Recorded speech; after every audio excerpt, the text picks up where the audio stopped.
Hi everybody. Today I will be discussing about Winter Storm Yuri. I know I used to call it Tabitha, but it turns out what turned out to be Tabitha was the ice storm warning over Virginia, so that slipped under the radar.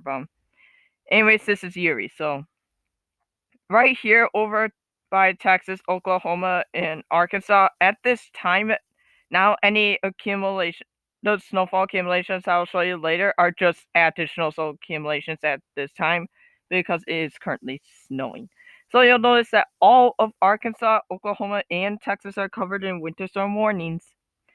And then Mississippi is completely covered in warnings and advisories. Ohio's covered completely in winter storm warnings as well. And then almost Indiana, except for the exception of these two counties here. And then they stretch all the way to let's see here, northern Vermont. Now here, this is why they're turned into advisories or warnings. Up here, more than likely warnings, but then here maybe advisories. No warnings because of the ice storm warning there. So here you can expect heavy snowfall in some ice, but then here though you could see quite a bit of ice, especially in the current ice storm warnings. So I will now show you those snowfall accumulations. So again, like I mentioned earlier, by this point, anything down here is just additional snowfall accumulations, and that these are what's to come. So they have a mainly widespread 8 to 13 inches over here, according to this model, with maybe some locally higher amounts possible. Then additional areas within 2 to 8 inches down here.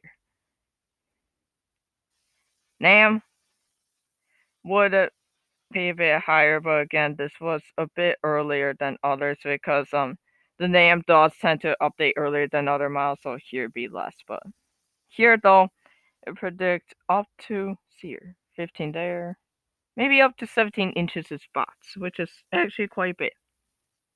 And then down here, there's less snow due to, again, ice. Although I think this one's a bit too north, at least as down here, just because they are predicting snow down here, so I think this one's a bit of an outlier when it comes to that part. Same thing for NAM 3KM. Here though I would believe more just because snowstorm should stay pretty consistent strength-wise over here, with more than likely a widespread in these purples 12 to 15 inches of snow, which is quite a lot.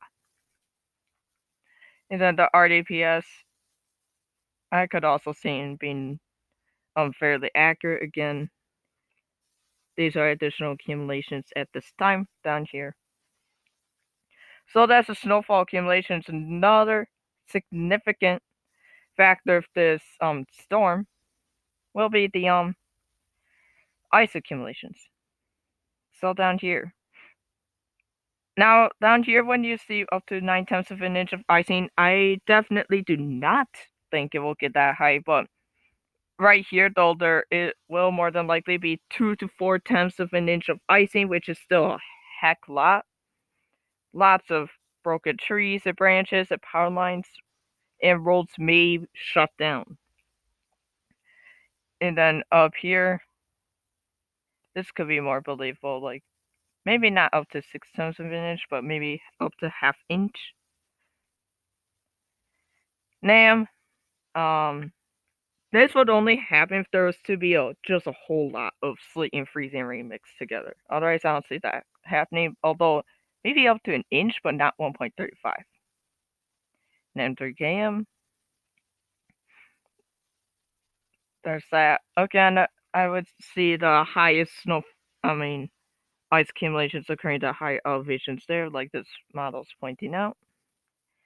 Then so you may be asking, well, what do I think about ice accumulations? I would say mainly widespread 1/4 to ½ inch in this band, with maybe some 6 to 6/10 of an inch icing amounts possible. And then lastly, wind chill warnings are in effect now for this portion.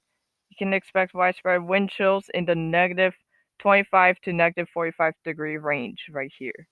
Although lower values will be down here, but that is extremely